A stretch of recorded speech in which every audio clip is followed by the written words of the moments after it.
Hachette Audio presents Burn. Written by James Patterson and Michael Ledwidge. Read by Danny Mastrogiorgio. For Kevin and Blahin Durkin and family. Prologue. California leaving. 1. Los Angeles. The work van was a new Mercedes, white and high-roofed, with the blood-red words Turnkey Locksmith hand-painted on its side. At a little before 7 a.m., it was winding through the Hollywood Hills northwest of L.A., the steady drone of its diesel engine briefly rising in pitch as it turned onto the long climb of Kirkwood Drive in Laurel Canyon.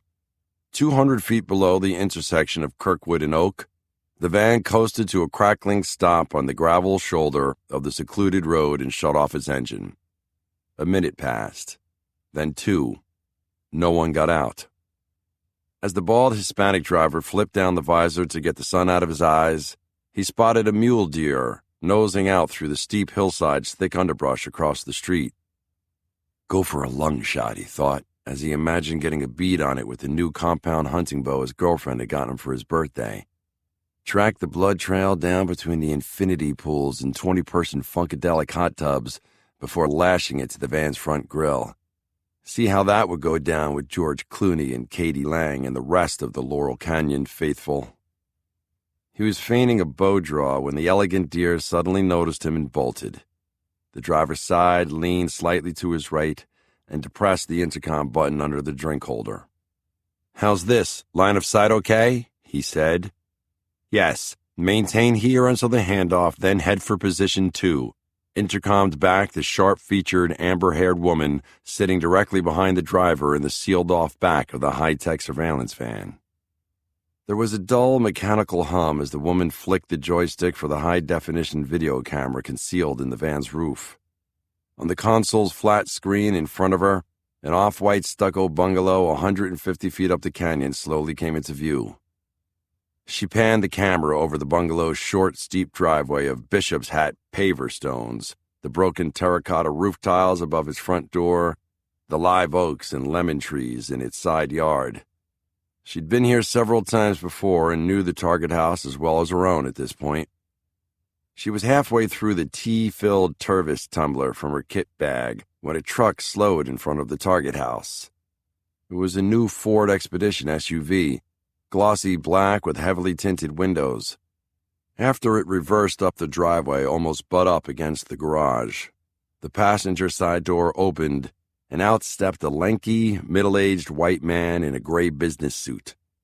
He adjusted his Oakley sports sunglasses for a moment before he reached into the open door and retrieved what appeared to be a military-issue M16. Then, up on the porch above him, the bungalow's front door opened and Detective Michael Bennett came out of the house. The woman almost spilled the tea in her lap as she quickly panned the camera left and zoomed in on Bennett and the crowd of people coming up behind him. His kids were in cartoon character PJs, their tan and striking blonde nanny, Mary Catherine, in a bathrobe drying her hands with a dish towel. One of the Bennett boys, was Trent his name? Yes, Trent. Immediately started climbing out over the stairs' cast-iron rail until Mary Catherine pulled him back by his collar. The cacophony of the family's calls and laughter rang in her earphone as she turned up the volume on the van's shotgun mic. "Arrivederci," Bennett said playfully to his rambunctious family as he went down the stairs. "Sayonara, auf Wiedersehen, and oh yeah, later, guys." The woman in the van watched silently as Bennett smiled and crossed his eyes and stuck his tongue out at his family. He was pushing 40 but still tall and trim and handsome in his dark blue suit. Biting at her lower lip, she didn't stop focusing until his dimples and pale, blue-gray eyes slid out of the bottom of the frame into the SUV. As the Ford rocketed out into the street, the amber-haired woman had already put down the joystick and was wheeling the captain's chair around toward the 3 men in bulky tactical gear sitting and sweating on the steel bench behind her. If it hadn't been for the glistening, snub-barreled Heckler and Koch machine guns in their laps, the large men could have been professional football players. Wide receivers in the huddle waiting for the quarterback to call the next play.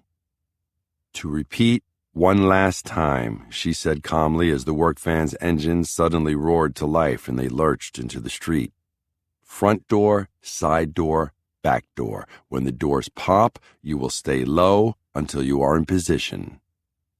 The poised woman quickly lifted her own submachine gun from the foam-lined hard case at her feet.